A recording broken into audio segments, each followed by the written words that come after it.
any one of them could really do it. And there is that man, Matthias Ekström, going from P9. He's got a double bubble this weekend because he's racing in Rallycross as well. He's pushing himself very, very hard indeed, Matthias Ekström. He is, yeah, Matthias, who was pretty good in last year's championship, third place overall. Won one of the two races here at the start of the season. Jamie Green was the winner of the other. Jamie getting off to that flying start in the championship last year when he won 3 of the first 4 races, but then he didn't win another one until the very end of the season, the last race of the season, back here at Hockenheim to narrowly miss out on the championship title. Pascal Wehrlein becoming the youngest ever winner of DTM. So Verena has got Jens Marquardt from BMW down on the grid. Jens Marquardt just dashed down here. Thank you for taking the time just before the race. So you were able to make, or you were allowed to make some adjustment on the cars. However, it didn't help all that much with the best position in P10 and P13. Are you struggling with something, or is there a problem?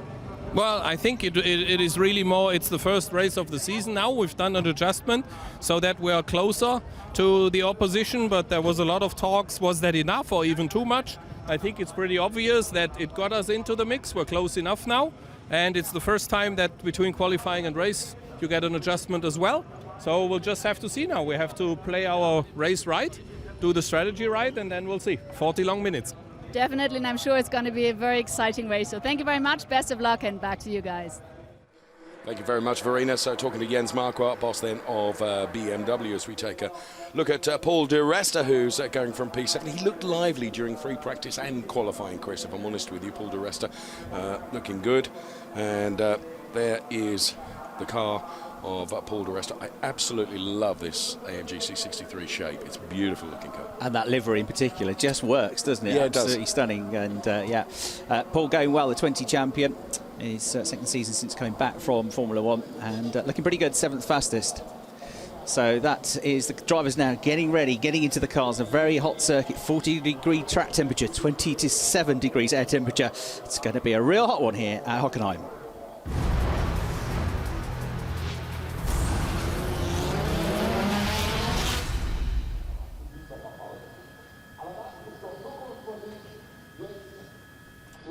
So we look at the heli shot then that provides the backdrop to the starting grid for race 1. It's Muller, Mortara on the front row with Wickens and Green, and then Rockefeller, Vitoris, De Resta, Molliner, then it's Ekström, Wittmann, Paffett and Ocon. Esteban Ocon, I would think, Chris, be pretty happy with his qualifying performance. Yeah, very good effort in such a tough competitive field. He's the only newcomer to the championship this year, and the 2014 FIA European Formula 3 champion, doing a very good job to be in the mix, having been a reserve driver last year. Of course, he's involved with Formula 1 as a reserve driver for Renault as well this year, so a bright career awaits. Christian Vitoris is one of the drivers, one of the 8 drivers that have switched teams this year, and it's working well for him so far. In the bright pink colour scheme of Muka Motorsport, he's the teammate to Lucas Auer, and after a fairly quiet start to qualifying, he was quick towards the last 5-6 minutes and managed to get into the top 6 as we've seen there. Mike Rockefeller, his early part of qualifying, he felt he was balked a little bit by the newcomer Esteban Ocon on one of his hot laps, but Mike Rockefeller eventually able to deliver a time that was good enough to put him P5 on the grid for Mike Rockefeller, who's in the car now and ready for it. Now, many people's money will go on this man, Jamie Green, and let's find out a little bit more about the chances. Verena is with Dieter Gas now. I'm here with Dieter Gas now. Sunshine also for Audi. It's looking very good with a double pole. Are you also very confident that it's going to look very good at the end of the race for Audi? Well, you never know in the race, really. I mean, for sure we're in a very good position on the grid, but we need to have a good getaway, and then hopefully we're in a position to bring back a similar result to what we see today on the grid, yes. And one question concerning Nico Müller. It's his first pole ever. Is he more nervous than usual, or are you pretty confident that he's going to ace the race? Well, I don't think he's super nervous. He has done that in the past. He has won races in other categories, very high-level categories, so we know he can do it. And I'm really looking forward to see the race. So are we. Thank you very much. Best of luck, and back to you guys. Thank you so much, Verena. Yeah, I don't doubt that he's probably anxious, but yes, Nico Müller has been very, very successful, and it is his first pole position in the DTM.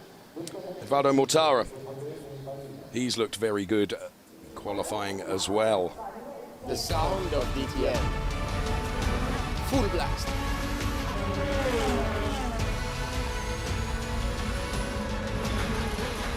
downshifting from full speed. When I rev up my engine to its absolute limit. Too close to cool. Cheering on the podium. Everybody can win it. Be aware. It's gonna be loud!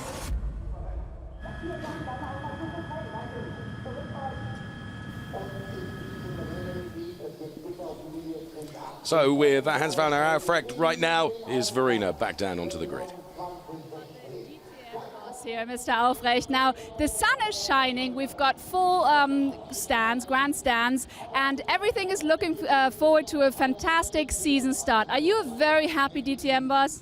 I'm really happy. I'm feeling really good. The reason is we did a lot of homework this winter, and I think, it works. Yeah, the field is very, very close, and especially for me, it's a young driver in pole position. That's what we want, that the young ones have competition, and it shows like that, and I'm really hopefully for the race. All right, then so are we, and I'm sure it's going to be a fantastic race. So thank you very much, and now let's start the race. Back to you guys.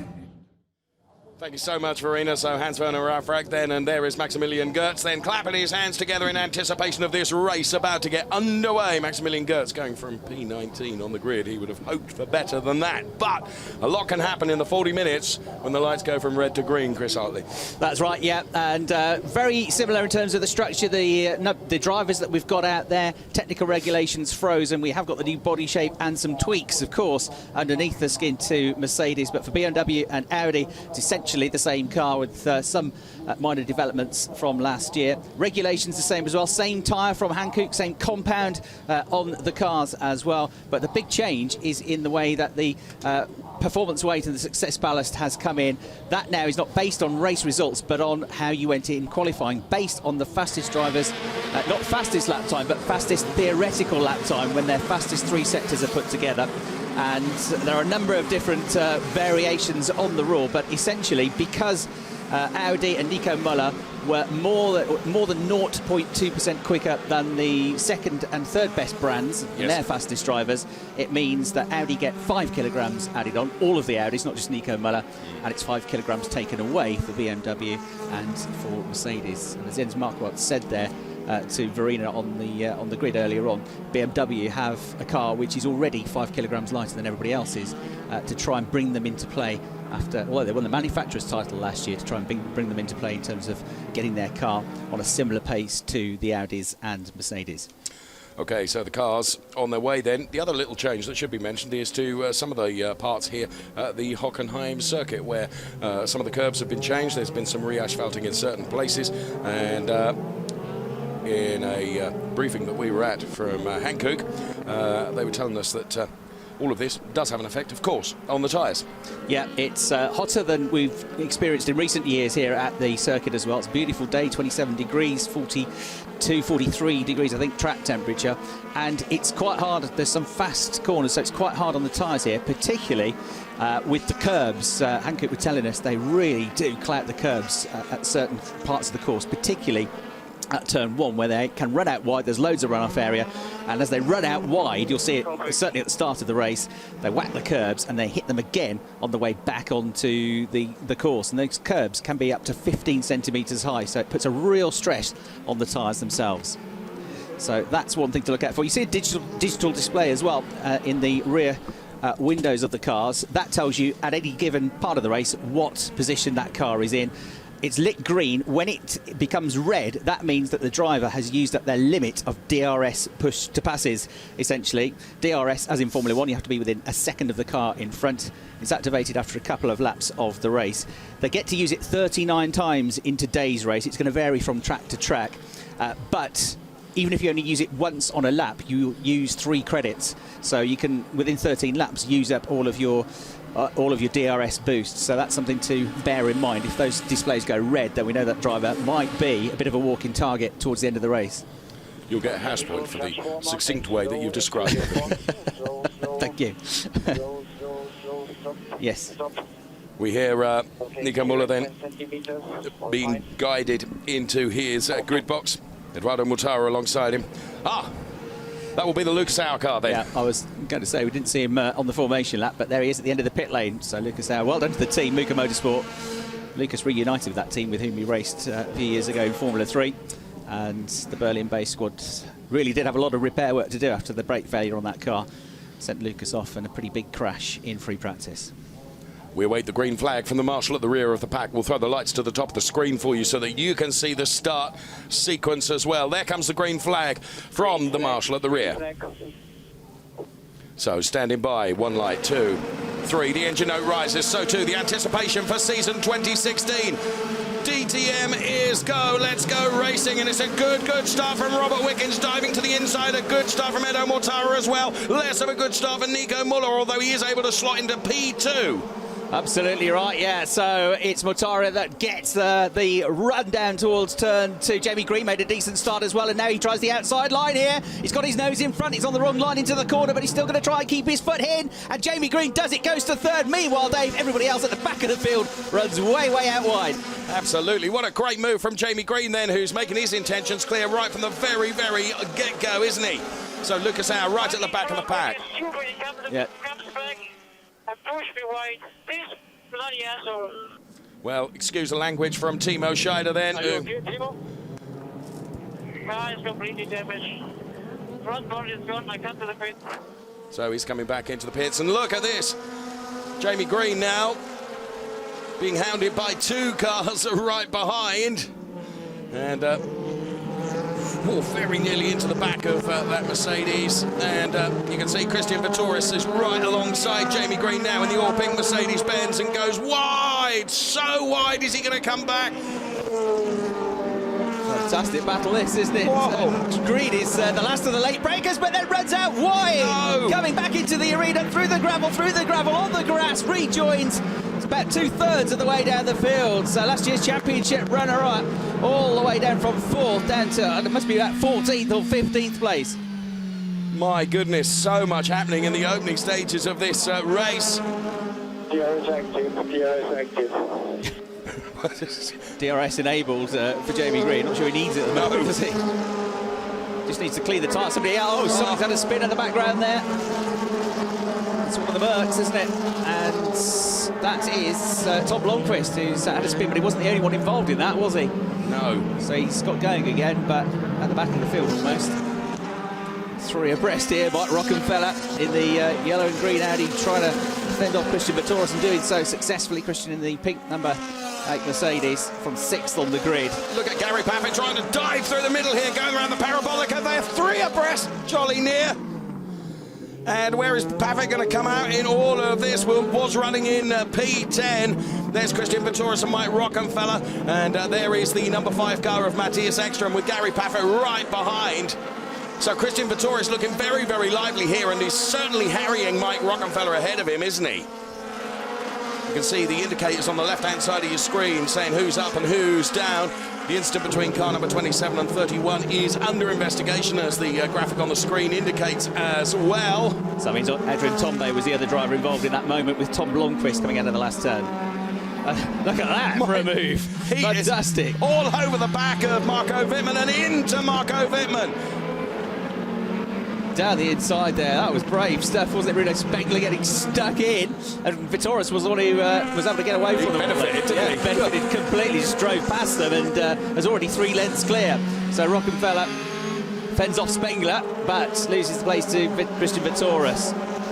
So Mortara leading the race by 9/10 of a second. Muller, the pole sitter, 2nd. Wickens in 3rd. De Resta is up to 4th. He's had a very good start. Yes. He's kind of stayed out of trouble, hasn't he? And then Vitoris 5th. Rockefeller down to 6th, as we've just seen. And just look how Vitoris now is really losing Mike Rockefeller in his wake, isn't he? Absolutely right. Marco Wittmann's just got himself back up into the top 10 as well. And Martin Tomczyk's made great progress. Yes. 22nd on the grid. The former champion up to 11th place. And there we can see the returning Jamie Green. The all-orange car is back out on track, but clearly with a problem, because it's dropping back down the pack and everyone else is going past, as you can see. Yeah, 15th at the start of the lap after that moment. Yeah. Down into the Hemp he goes. The trip through the gravel wouldn't have done underneath of the car. All the tyres any good, would it? And he's slipping and sliding everywhere at this point. I wonder if he's got a tyre-related issue, the way he's dropping back. Yes, I think you're right. brilliant heli shot is able to show us exactly how he is faring. Smoke coming out of the back of the car as well, and whether that was just a lockup from a deflated tyre, which he's trying to nurse the car back to the pit lane, well, all will be revealed pretty soon. But up front, Eduardo Mortara has a margin of 1.33 seconds. And now Jamie Green kind of goes back on the... Timo Glock and Bruno Spengler, isn't it? Hunkadea off in the gravel. Whoa! Fast run then into turn 12. Okay, Timo, I thought you were on the gravel. Yeah, it's a game over. I'm in the gravel mode. Yeah, I think... Did you get a hit? Yeah, I think I am from Ucataya. I think someone pushed me off into the stadium. Okay, copy that. So then turn off the car completely, take the USB stick if you can, and try to make your way back. Sorry. So team radio then out. Timo Glock and Daniel Juncadella. Timo suggested he got a hit there, and remarkably calm about it all, wasn't he? Well, and unusually so. And that's Esteban Ocon in the pits. Oh. Here's a replay. So, yeah, just tagging the right rear corner of Timo Glock's bright yellow BMW. And out of the race, damage to the car. Lucadea spun as well. Lucas Auer was right behind them, picked up 2 places there. A driver that started from the pit lane, now up to 18th position. Get in the top 10 and get some points. Yes.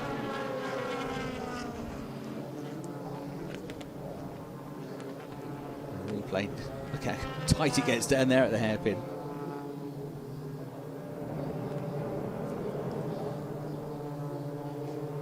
We've had about 5 or 6. Is that far from having a moment, wasn't it? Far from having a moment, having a spin around. There in the background, that was when Jamie Green. I wonder if he was helped along the way. Yeah, he looked like it. Vitoris was pretty close to the back of Jamie Green, wasn't he? Certainly seemed to be given an assist, didn't he? Might see from this angle. No, I don't know. I think it started to run wide on his own, hadn't he? Yeah, and no, so he did get a tag, but it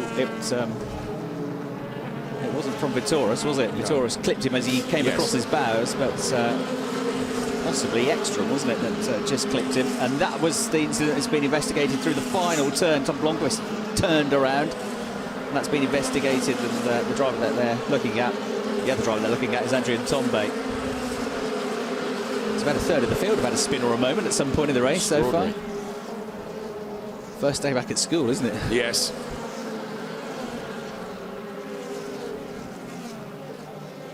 So rolling through all those replays of incidents, and in is Mike Rockefeller with the car whale-tailing at the back.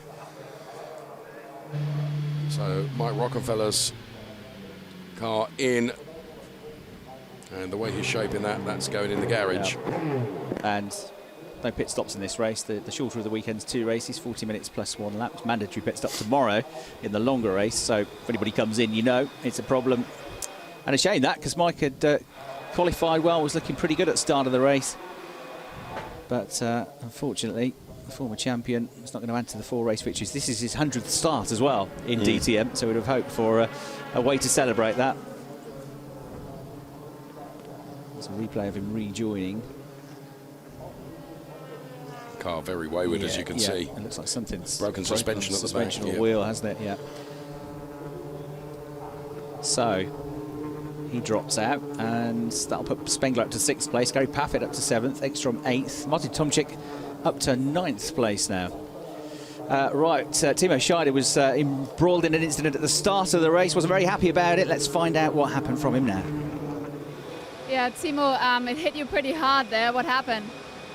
Well, we went down to turn 2, and it was quite okay after the start. I had a pretty good start, but then I got hit from the behind, and I was pushed into Timo Glock. So we went wide altogether. And after turn 2, I came back on track. We've been last anyway at the time. And then he just drove into me. I don't know why he did it. So he just drove me off the track. And that's a situation where the front bonnet was just gone. And a ridiculous situation and a stupid move. Well, thank you very much, Timo, and back to you guys. Thanks very much, Verena, getting on that straight away. So Mortara then, our leader from Robert Wickens. Nico Muller, who of course started the race in pole position, is P3. There is Robert Wickens. There is Nico Muller, as you can see. Parabolica heading up towards the hairpin. Paul de Resta is P4. Then it is Christian Vitoris, Spengler, Ekstrom, Paffett, Tomczyk, amazingly, given where he started in the race, and Molina is P10. So Wickens second now, ahead of Muller, and on that lap he was, having been released, 2 tenths, nearly 3 tenths quicker than the race leader, Mortara. So the gap's 2 seconds, but he's starting to come down. There is the leader. There's the new second place man, Wickens, but hanging on to him. Muller is the driver that started from his first pole and is looking for his first podium finish. And that looks like we've got a slow zone, doesn't it? Yes. Well, the slow zone's been employed. We'll have to restrict their speed to 80 kilometres an hour through a certain part of the course if there's an incident. Rather than bringing the safety car out, no overtaking allowed, and they have a button on the steering wheel they can press to limit the speed. So that's why they're suddenly going very slowly, and it's coming into the left-hander at Sachs curve. That's the slow zone, and they're having to slow up before that, so it's coming back into the arena though. From that heli shot shows you just how the difference in tarmac that we were talking about just at the start of the programme, where some of the curbs have been replaced and some of the tarmac has been renewed as well. There's Jamie Green and Antonio Felix da Costa together. Fairly forceful move that from Jamie. It's probably not the best of moods after what happened to him at the start of the race, and determined to charge his way back through. So they pick up speed again once they've gone through the slow zone. So the screen updates. So the slow zone is from turn 12 all the way down the back straight, all the way to Sachs curve as they come into the arena. So there our race leader, and Jamie Green under investigation for that collision in the slow zone. So the top 3 then. This is the replay of how Wickens got second place, isn't it? Down into the hairpin and DRS deployed, I would guess, looking at that. And that gave him the extra horsepower. He was certainly within a second, wasn't he, of the Swiss driver, and just glided past him. Nice, tidy move that. Had to make sure he didn't outbrake himself, because, of course, with the DRS deployed, you're taking more speed than normal into the hairpin, so you've got to think about how to change your braking accordingly. So it's a good move from Wickens. The reason for the slow zone, which has now gone away, was because they were moving the Timo Glock car. The digger was there, but that's now clear, so everybody back up to full race speed all the way around the track. So what can Wickens do to get on terms with Mortara? In the meantime, plenty of jostling still going on, and Jamie Green is right in the mix of it, isn't he? That's it, as Lucas Auer just keeps driving through the field. Everybody keeps making contact with one another, and he's come from the pit lane start, and he's well up into the top half of the field now. That bright pink Mercedes on board with Augusto Farfus is somebody else that's had a moment. He's currently running in 16th place. Spin up ahead. It's da Costa, isn't it? I think that's gone around. No, that is Maximilian Gertz. Gertz, yes, sorry. Similar livery. Yeah. And second time he's been in the gravel track this weekend. He went off in the rollout, basically the warm-up session yesterday. Now, so, Mike Rockefeller, he'll be disappointed, and he's with Verena now in the pit lane for us. I'm sure he's very disappointed. Rocky, what happened from your point of view?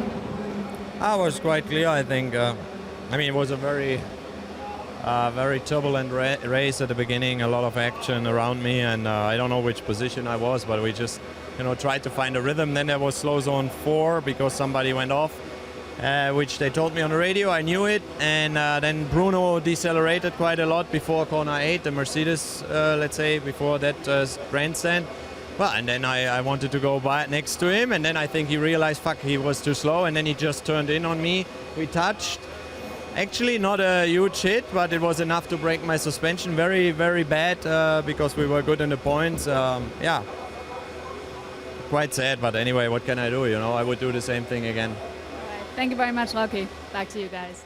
Thanks very much, and once again, apologies for Mike Rockefeller's colourful language. Clearly pretty disappointed. Now, that slow zone has been deployed once again, Chris, because of the stricken Maximilian Gertz car. Yeah, well, we were hearing from Verena. We got a replay of that Max Gertz incident, which we'd only seen from the onboard. He was having a good go at the inside of Jamie Green, and the move didn't pay off. He lost control. I think just about avoided contact with Jamie Green. and went off into the gravel. Here's a replay of the start then. Well, it was not too badly off the line, was he? But it was a very good start from Eduardo Mortara to get the lead of the race. Just about kept it on the track, didn't he, through turn 1 then? Carries so much momentum through that turn 1, don't they? Yeah, it's a spectacular corner, isn't it? And they know they can run wide, don't they? So they do. They push it to the very, very limits. This is a replay on board just behind all of that. Jamie Green, as I say, he had a good start, didn't he? And then got stuck in down at the hairpin, and at one point was running in 3rd place in this race until it all went wrong. Yes, and it's going from bad to worse because he's now got a drive-through penalty for causing a collision. So, yes, there's been a few incidents in and around Jamie, haven't there? Not to say that's all been his doing. Certainly not. Now, Ocon, what happened to him? He's out of the race. Tried to get down the inside of Augusto Farfus. There was contact, so we saw Farfus spin. That's the reason why. Yes. So here's the after-start ranking then, as you can see on the left-hand side of your screen. Mortara up 1, Wickens up 1, Muller is down 2, up 3, Paul de Resta up 1, Vitoris up 7, Bruno Spengler. Wow, what a drive from Bruno Spengler. And it's also a fantastic drive, isn't it, from Martin Tomczyk, who's now in P8. Yeah, 14 places gained from Martin Tomczyk, and driving very well, the 2011 champion. So he's always been somebody that tends to race a bit better than he qualifies, but qualifying was bitterly disappointing for the Team Schnitzer driver, down in 22nd position. Going well in this race, that's for sure, up to 8th position, as you said, in the number 100 BMW. So the slow zone is why the cars are seemingly at a pedestrian pace. And I mean, it just shows how fast the DTM cars are, because when we look at them now, they're crawling. Yeah, 80 kilometres an hour looks like about 10 kilometres an hour, doesn't it, compared to what they're normally doing. So it looks like they're almost stopping. So Audi lead, Mercedes 2nd, Audi 3rd, Mercedes 4th and 5th. BMW, Bruno Spengler, the best of them, in 6th place. So the 2012 champion making good progress, as you said. Now, Robert Wickens hasn't been able to leave Nico Muller in his wake. Muller is staying with him, isn't he? Of course, the benefit there is to Eduardo Mortara, who's able to get up the road. He's now 2.5 seconds up the road, isn't he? Because as Robert Wickens is concentrating on the fact that he's still got Nico Muller with him, not able to encroach on that cushion that Eduardo Mortara has built up of some 2.5 seconds. Okay, slow zone removed now. And here's Jamie Green to take his drive-through penalty. As you can see, for causing an avoidable collision. And just in the background, you can see one of the Deutsche Post runners running down the pit lane, which probably means another penalty is going somewhere else. Yes, could be, couldn't it? That's the message is being delivered from race control to the teams. And there is Mortara then, leading the race, number 48, ripping through. 2.5 seconds clear now, so the gap has grown. 2nd Wickens, 3rd Muller, 4th and 5th tied together. De Resta and Vitoris pretty close, aren't they, for 4th and 5th? There they come.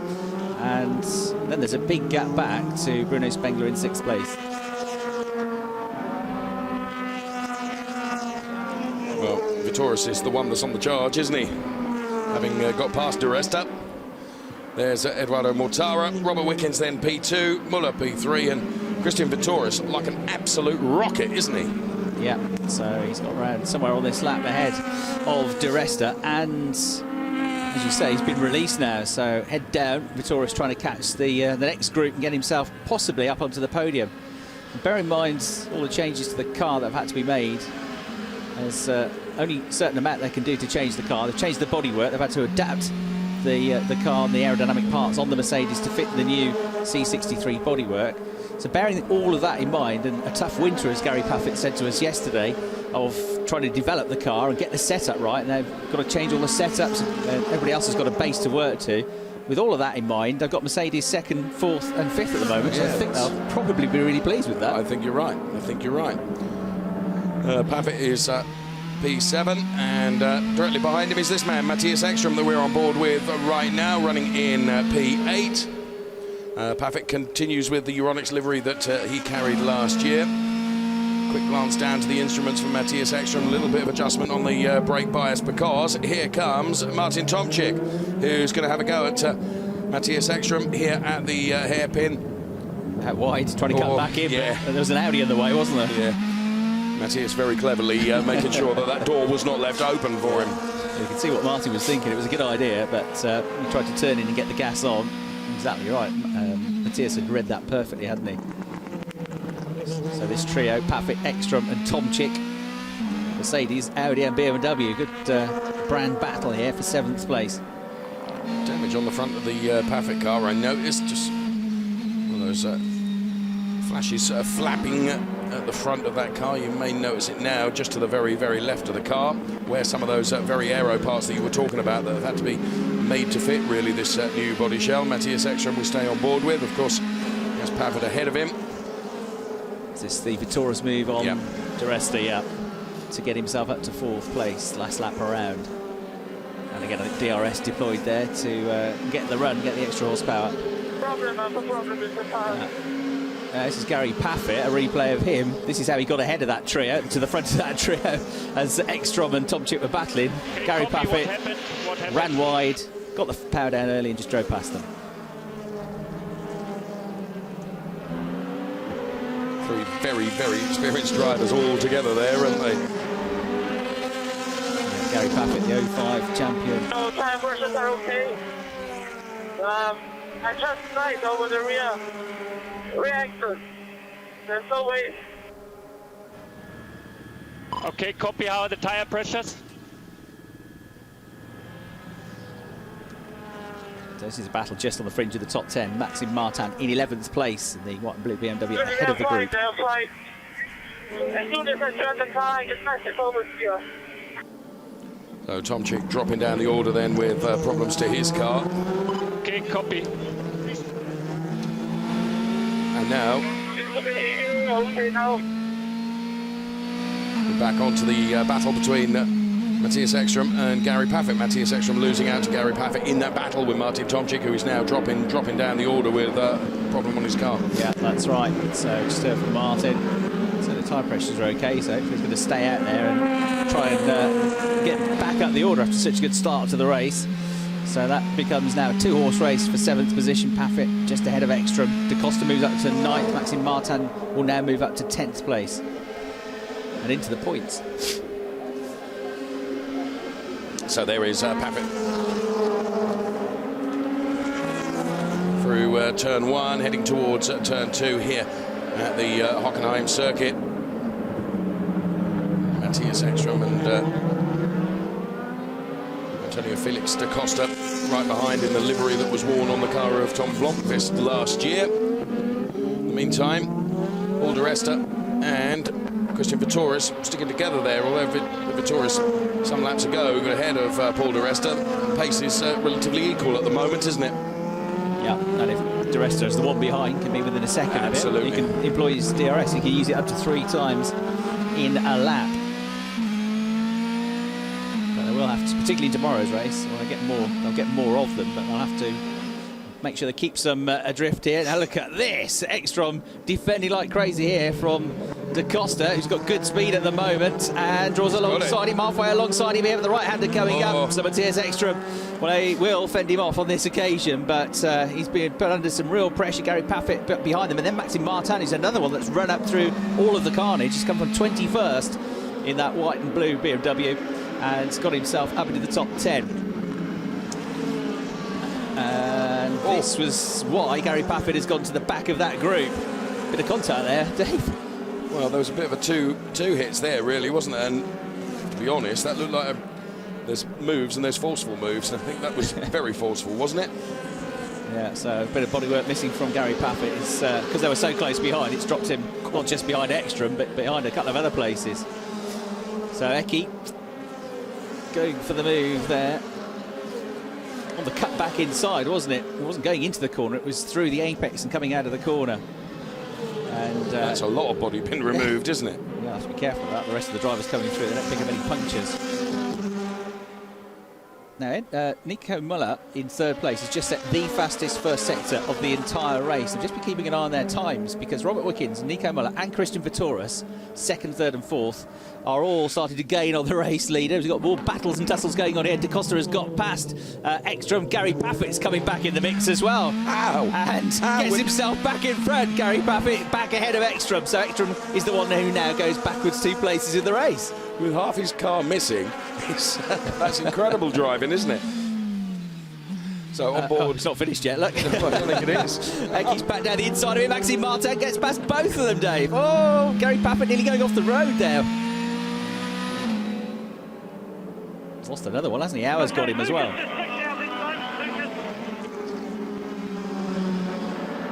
It's fair to say Gary's not best pleased about all this. Oh, the car is looking distinctly second-hand now, isn't it? Yeah, it's getting really ragged about at the moment, isn't he? And it's so close, Dave. If you just get forced offline once, 3 cars come through, don't they? So, I mean, Maxime Martin just drove past them, didn't he? Yeah. And then he got a second hit from Auer, I think, there. You can see it now. Watch for the pink car. It's already damaged, look, Lucas Auer, battling from the back of the field. And yeah, just clips the back of Gary Paffett. And that was why he got so close to go properly off the road. And then did go out wide. Lucas Auer, by the way, from last place, he's 11th. He's almost in the points. But I think Gary Paffett might be coming to have a chat with him at the end of the race. Well, with all those incidents going on, there you can see that Matthias Ekström is going to be given the black and white flag. Somebody had to be, didn't they? Driving standards, forcing another car off the track. Really necessarily help at the moment, does it? But he's going to be under that black and white driving standards warning flag. In the meantime, Eduardo Mortara, Robert Wickens and Nico Müller, it's as it was, isn't it, with the gap sort of staying the same at around 2 seconds, isn't it? Yeah, it's down a bit. It was 2.5. It's down a bit, but it's taken 4 or 5 laps to get down to that, and then the last couple of laps it stayed at 2 seconds. So it's been a bit of movement there, but he still looks fairly comfortable, doesn't he, Edo Mortara? Leading the field there. Wickens has definitely pulled clear of Nico Müller, though, hasn't he? Yes. Vitoris is as quick, but can't close the gap. And Di Resta is on a similar pace. He's about a tenth slower than them most of the time. P6 is Bruno Spengler that has just gone through. Lucas Auer's got past Mollinen out somewhere. So he's in the points, Lucas Auer, from the pit lane start. Pretty good effort. There's Eki, 9th place. Probably carrying a few war wounds, I should think, on that car as well, Dave. Yes.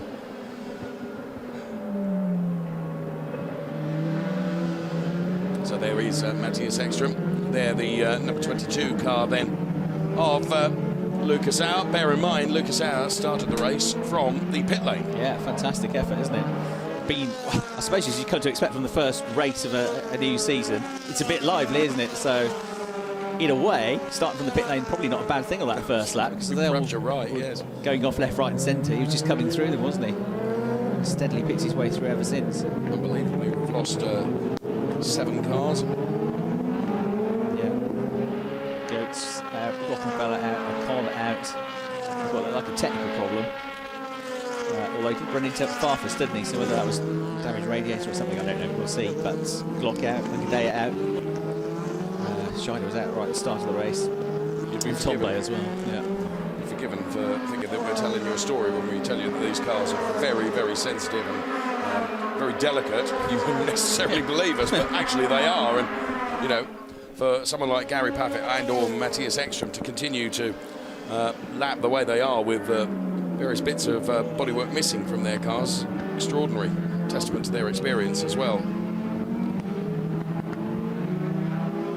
So Paul Di Resta then running in P5, the LED in the rear quarter indicating what position each driver is in the race.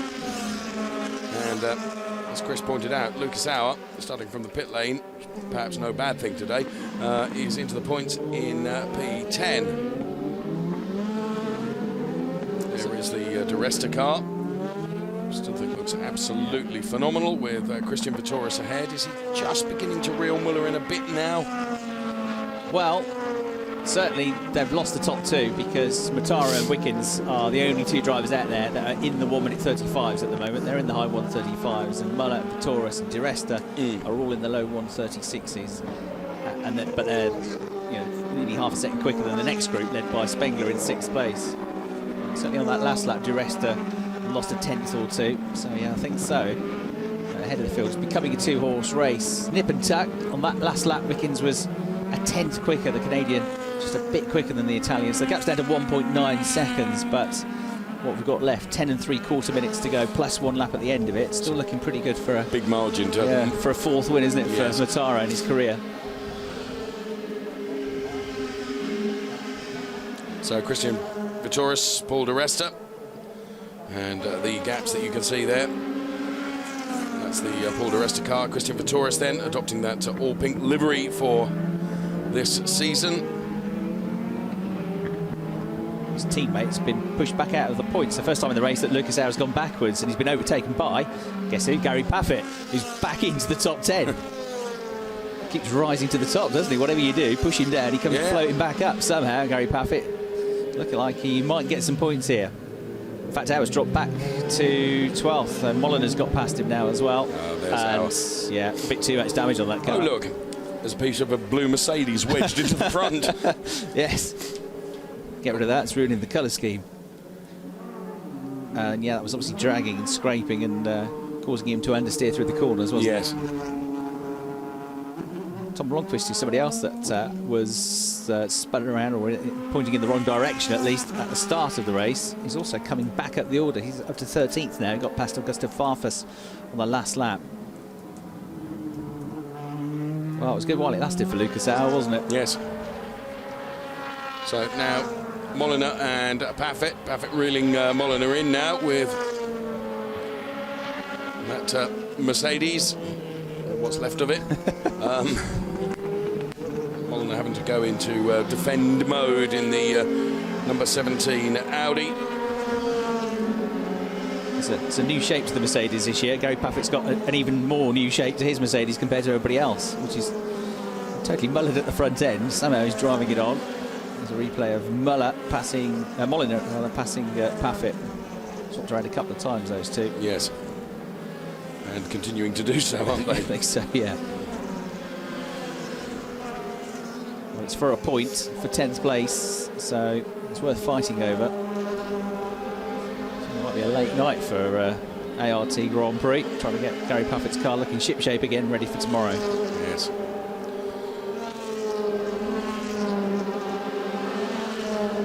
So Mortara then, keeping that margin at about 2 seconds. It's just under 1.9 now. And Muller, Vitoris, Wickens in P2, then Muller, Vitoris, di Resta, Spengler, P6. This is Augusto Farfus and Jamie Green. And that's the fight over P14.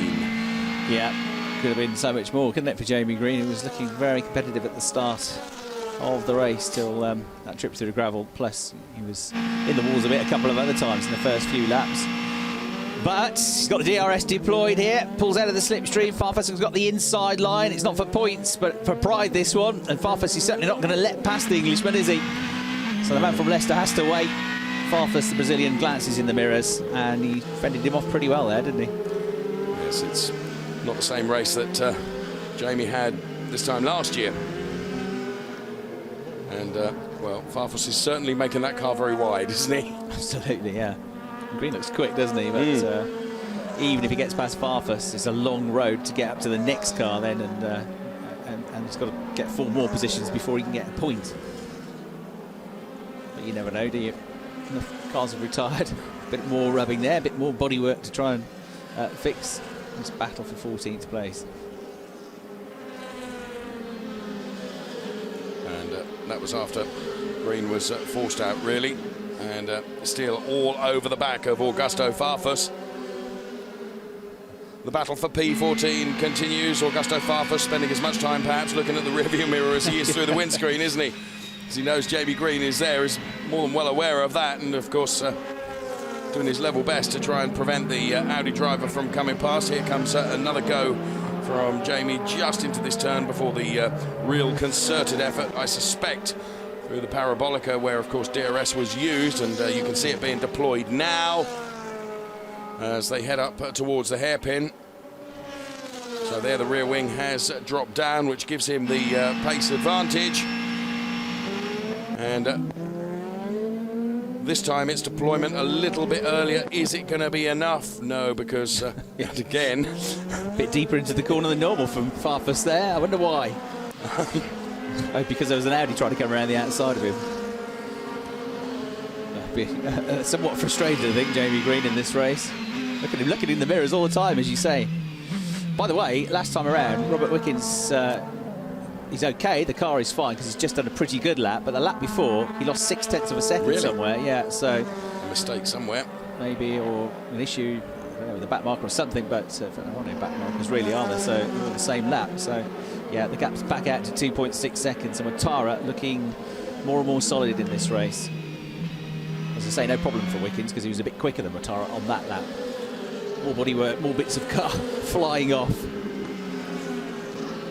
The super slow-mo replays, and we collected all the parts around the circuit. Probably enough there for a reasonable body kit, isn't there? Sticking to his gun, sticking to his line, isn't he, Farfus? There's your race leader then. Just over 2.5 seconds clear with less than 5 minutes of the time remaining left in the race. In the background, Wickens in second. Muller still on for his first ever podium. And then switched around behind, hasn't it? Duresta was that in front of Vitoris, I think. So they've just switched around somewhere. The Scotsman back up into 4th place. Back to the pits comes Lucas Auer. Yes. So Lucas Auer's afternoon done and dusted, isn't it? A bit of damage to that car as well. They removed the stricken piece of Gary Paffett's rear end. Oh, but, Green has done it. Around the outside. Well, good move that from Jamie Green. Sadly, it's only for 14th place. Yes. Oh no, he's locked up. Big time. Oh, after all that, Dave, he's gone wide. There we go. Varfus gets it back. What have I got to do, says Jamie Green, to get this place? Right. Well, as you were then. And time is running out, isn't it?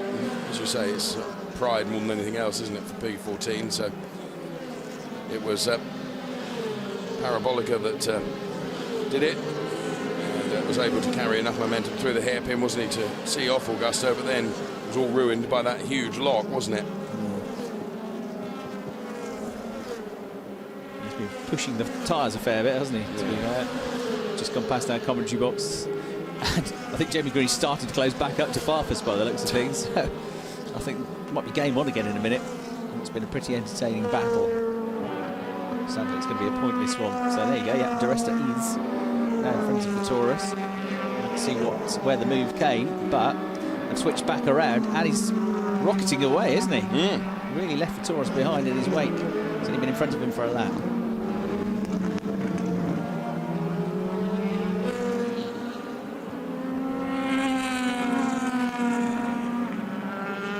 So at the moment we have undisputed Audi crossing the timing line of Edo Mortara that leads with that very healthy margin of 2.4 seconds over Robert Wickens, and it's Nico Muller, Paul di Resta, Christian Vitoris. Best of the BMWs, P6, Bruno Spengler, top 5 places, mixed between Audi and Mercedes-Benz. And as you mentioned earlier, given the downbeat forecast of Mercedes, they'll be jolly pleased, you would think, with the pace that they have shown. So too, I think, with BMW, because they only had one car in the top 10 after qualifying. But we've got Spengler 6th, Da Costa 7th, and Martin has had a really good run up from near the back of the field to be in 8th place. So they've all got reasons to be cheerful. Certainly it's going to be close again. I think Robert Wickens, it looks unlikely now that he's going to win this race, but there have been more laps than not where he's been quicker than Mortara ever since he got second place. It's just that he's not been able to close that gap, but he certainly matched the pace of Mortara, and most of the time he's been about 1/10 of a second quicker, so that bodes well for the Canadian. Yeah. But in Mortara's defence, he's got a car which is heavier, effectively 10 kilograms heavier than Wickens' car. So it's a good drive this by the Italian, isn't it? Well, we just saw on the graphic indicators the number of gear shifts that have been made. It's busy, across the cars of Paul di Resta and Christian Vitoris. Absolutely incredible work rate.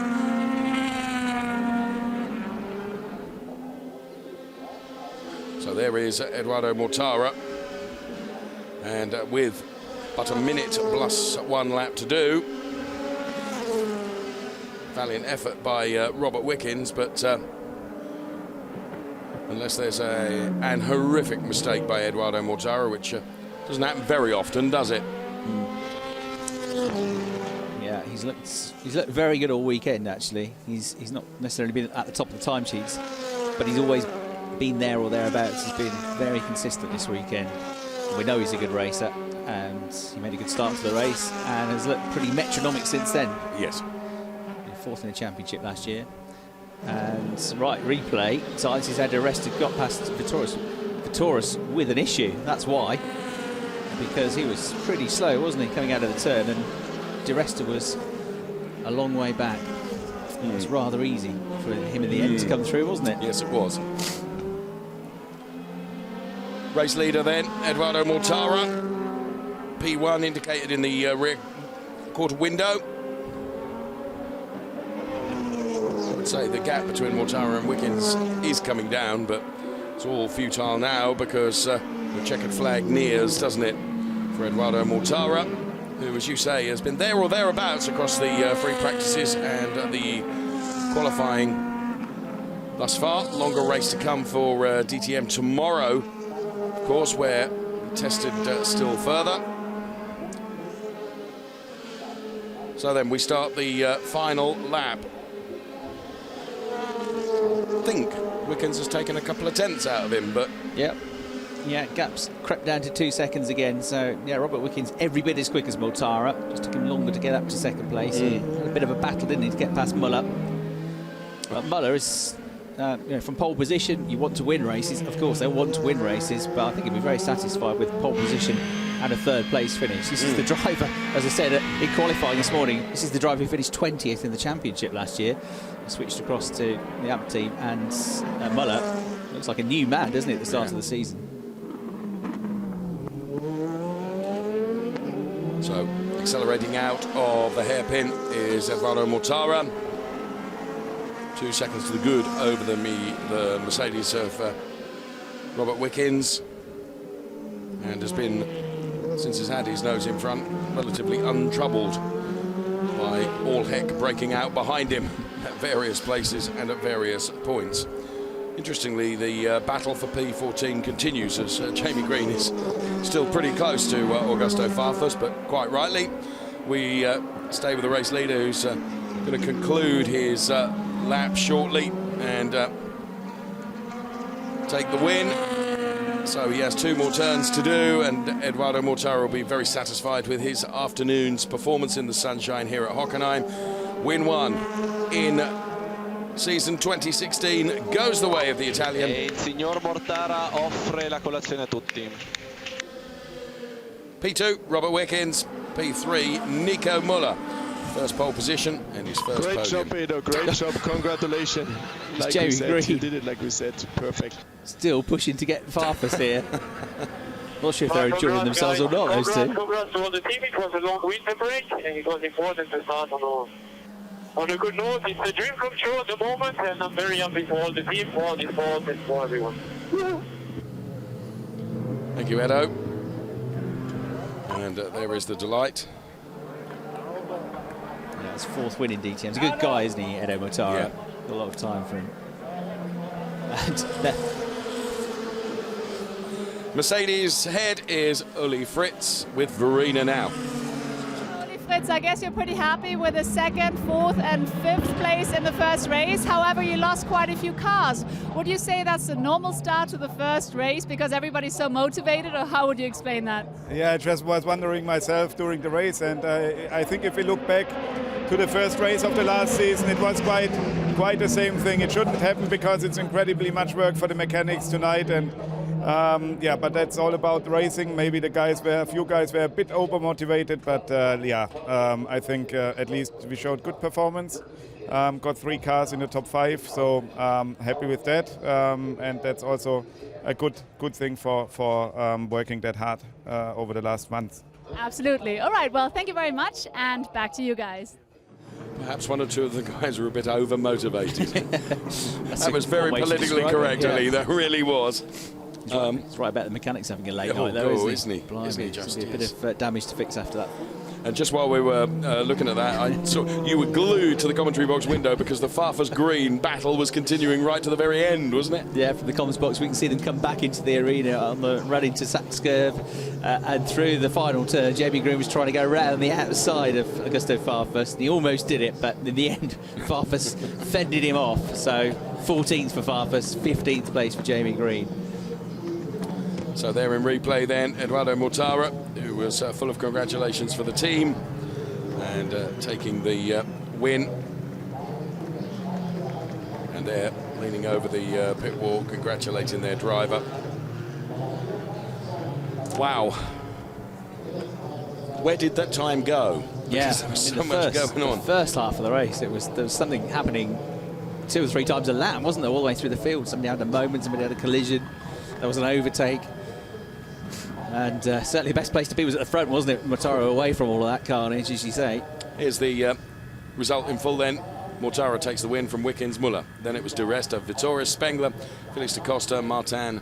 Then it was Ekstrom, Molina, Paffett, just out of the top 10 in P11. Then Tomczyk, Blomqvist, Farfus, Green and Wittmann.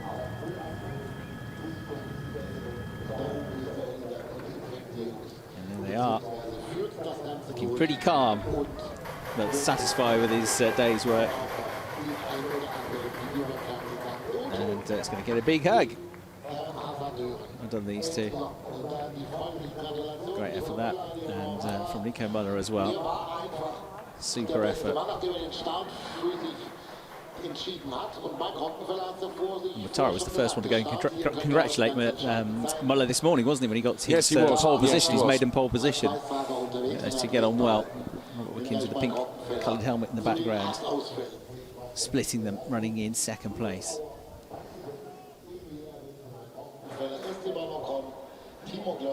So first win of the season goes to Audi, and that's the team that won the most races last year, but still couldn't manage to win either the drivers or the teams championship or the manufacturers championship.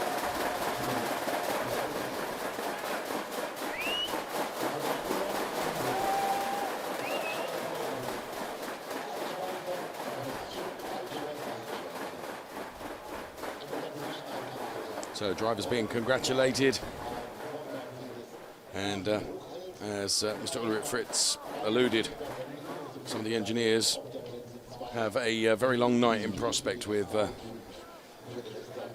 various cars to be repaired, ready for the longer race tomorrow. So first Drivers' Championship table of the year sees Eduardo Mortara at the top on 25 points, then it's Wickens, and P3 is Nico Muller. Hans-Jürgen Abt, he'll be a happy man. He's with Verena now. Well, congratulations, Hans-Jürgen Abt, to a first and a third place. And you just hugged Nico there. It was his very first pole, so I bet you're pretty happy about your boys. Yeah, I'm really happy with him because I think it's the first podium and the first pole for him. And he did a great job. And in the end, I'm really happy with the third place. And of course, also really happy with Edo win the race. And it's good. So it's a good start into the season, and I guess you're looking forward to a similar result, if not even better, tomorrow? Tomorrow it's more difficult. Okay, we got some weight in the cars, but in the end we are fight for victory, and we hope we can continue on this. And now, Hans-Jürgen, quick question. We lost 8 cars in the first race. Would you say that's relatively normal because everybody's so motivated in the first race, or what happened there? Oh, it was a crazy day today, but in the end the spectators want to see this. But we have to talk to the drivers because maybe it's too much. This was not a rodeo. This was not a race. It was a rodeo. But in the end, for me, it's no problem because we win the race. All right then. Thank you, Hans-Jürgen Abt, and back to you. Interesting. A rodeo. Okay, some slow-mos. Then there's Robert Wickens and the race winner, Eduardo Mortara, for whom Hans-Jürgen Abt is really, really pleased. Equally so for the P3 driver, Nico Muller. Another qualifying session for race 2 tomorrow. The weight that they've got in the cars now, they'll have to take into that next qualifying session. That's what Abt was saying. It's going to make that pretty hard for them to get high up the grid for tomorrow's race. But then equally, if they don't do so well in qualifying, they'll have weight taken away, and they could be coming through. The whole point of this, of course, is to keep the the racing very open and lots of different winners, which they certainly achieved last year, as we said, with 13 different race winners, all the manufacturers having wins as well. And you can see how hot it was in that car, can't you, from Mortara. And the forecast is for very similar conditions tomorrow, isn't it? So with a longer race, it will be even harder for them. So in the end, Robert Wickens had taken another 4/10 out of Eduardo Mortara, but Edo was probably just managing that, wasn't he? So Robert Wickens, though, he'll be pleased with P2, and he's with Verena. Oh, I'm so sure. Robert is second place in the very first race in the new season. You've got to be happy with that, am I right? Yeah, really happy. I mean, everyone always wants a good start to the season. I mean, we waited 7 months for this, so to be on the podium, to be P2, it's fantastic. I can't thank my team enough. We worked so hard over the winter to try and improve from my season last year. I mean, there's no hiding it. I didn't have a good year last year. I haven't seen you in a long time, so really happy with how everything went. I can't thank the guys enough at Mercedes, and hopefully we can do one better tomorrow. All right, I bet. All right, then off you go to the podium. Thank you very much, and back to you guys. Thanks so much, Verena. So Eduardo Mortara makes his way out to the top step of the podium, and he will be joined by the man that Verena was just talking to, Robert Wickens. And his first podium, it'll be Nico Müller.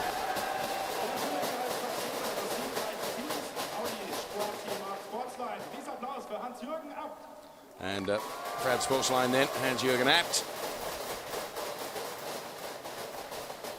And the national anthem for the winning driver Eduardo Mortara to play. Eduardo Mortara zur italienischen Nationalhymne.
So the anthem plays out for Eduardo Mortara. Mr. Axel Verstorn then, Senior Vice President, makes that trophy presentation to Eduardo Mortara.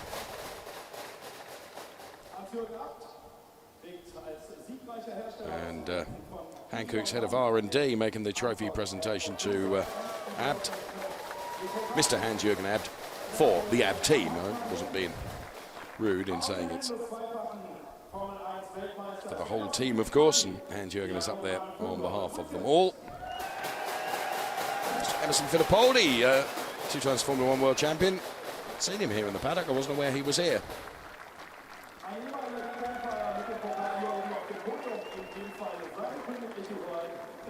Yeah, his grandson's now racing, aren't they? Single-seater racing. Formula 4 and actually Formula 3, Formula Renault this year for Pietro's grandson. Yep. And the grandson Enzo racing in the British Formula 4 Championship.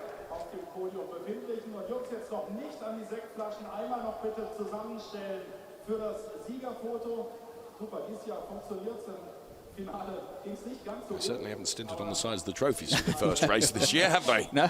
My goodness.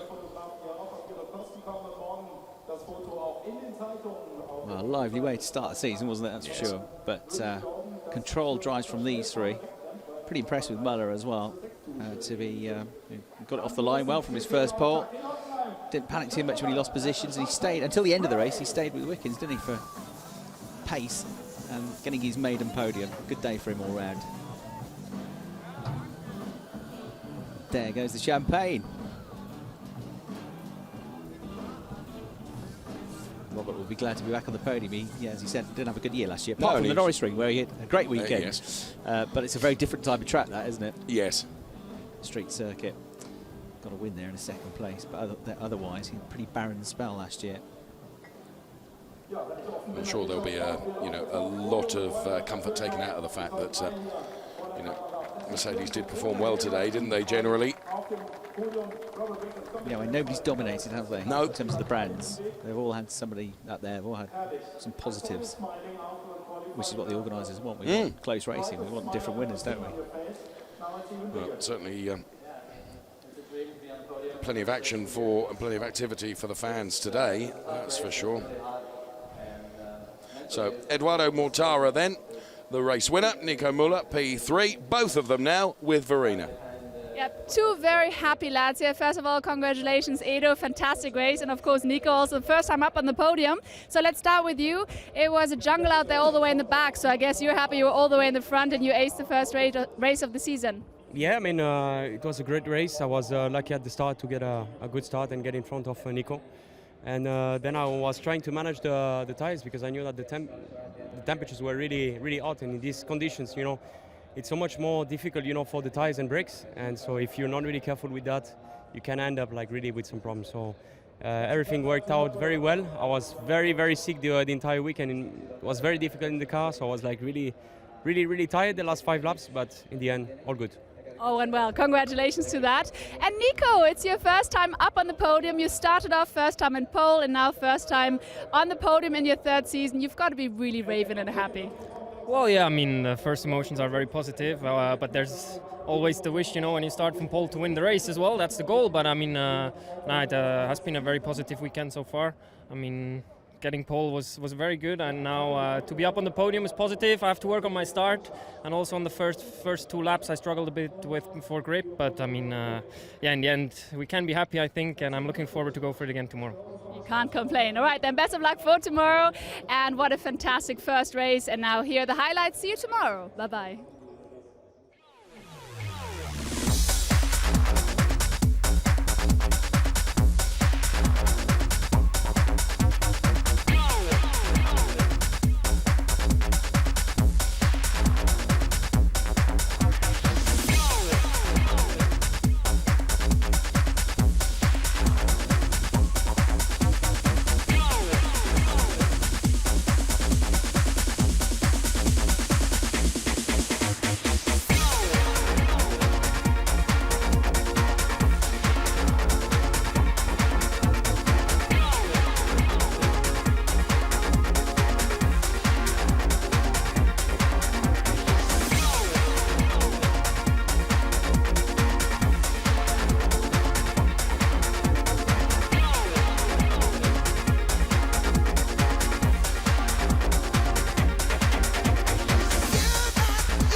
Kompliment und wir werden heute eine gute Show kriegen.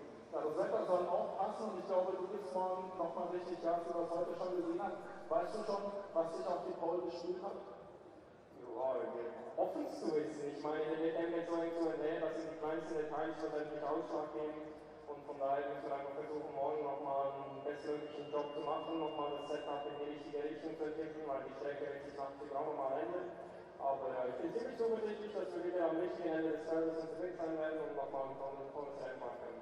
Herzlichen Dank und herzlichen Glückwunsch nochmal dem Playboy. Herzlichen Glückwunsch, Nico Müller. Das war's. Sind wir gespannt, ob bei Ihnen morgen auch wieder auf dem Podium sind. Das war in jedem Fall jetzt auch erstmal von mir und dem Fan TV, die letzten Morgenratgeber richtig wir sehen und hören uns morgen wieder. Bis dann. Ja, und das kein Spektakel war gleich zum Auftakt der DTM-Saison 2016. Packender Motorsport, Rad an Rad, Kotflügel an Kotflügel, Stoßdränger an Stoßdränger. Besser geht's doch nicht. Oder ist irgendjemand hier anderer Meinung? Ich sehe keine einzige Hand, die sich nach oben rechts.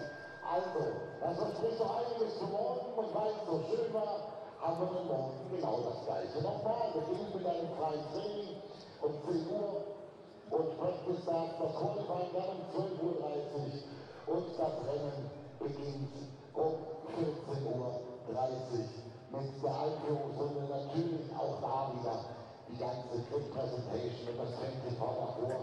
Da sollte man sich alles nicht entgehen lassen, und man darf wirklich sehr, sehr gespannt sein. Schafft Eduardo Mortara das Gleiche, das er heute hinbekommen hat, morgen noch einmal, oder sehen wir da einen völlig anderen Namen oben im Spitzenbereich? Ich würde mal mich jetzt auf gar keinen Fall auf eine Wette einlassen, denn in der DTM geht eines. Erstens kommt es anders und zweitens, als man denkt.